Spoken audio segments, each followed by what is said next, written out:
nila sa'kin kung paano ang malasin, kumukulo, sikmura at wala nang makain.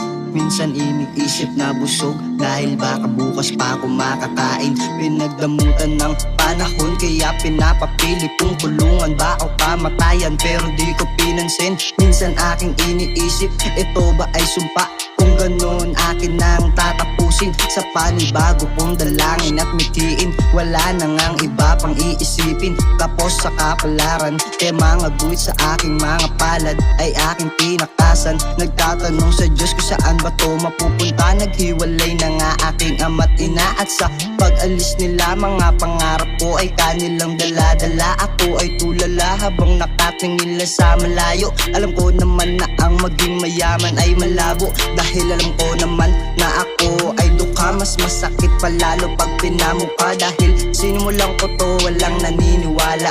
Pati mga tropa ko naubusan ng tiwala.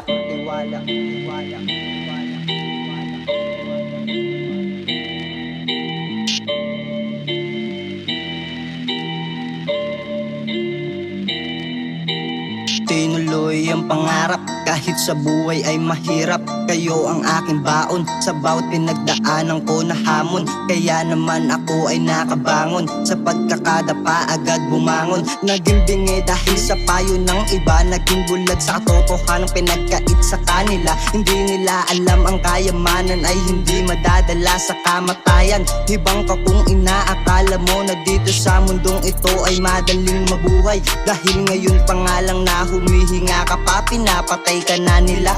Dahil ang batas para lamang yan sa mapepera. Kaya naman buksan na lamang ang mata at huwag nang magbulag-bulagan pa, dahil lang nais natin ay ilabas ang baho ng iba. Dahil sa mundong ito lang ang pipiliin mo, mabut sa masama, tama sa mali, at oo sa hindi. Huwag hayaan na kainin ka ng magulong sistema. Tumatanda na tayo, kaya naman sa blankong papel pumunit at gumuhit. Mga pangarap mo iyon ang iguhit.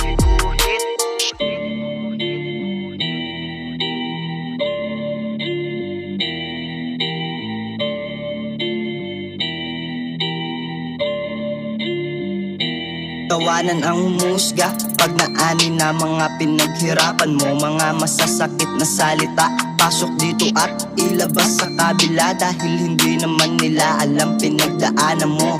Dahil ang tunay na ginhawa sa iskinita mo lang makikita. Kasayahan na nakakahawa, kalungkutan na nakakaawa. Kulitan ng mga bata, mga magulang na nagmamakaawa, mga adik na nakakasawa. Lahat ng yan aking nasaksihan, sinulat ko ito para inyong mapakinggan mga pinagdaanan ko. Kaya naman kung nararanasan nyo ito, isulat na sa blankong papel mga pinagdaanan nyo.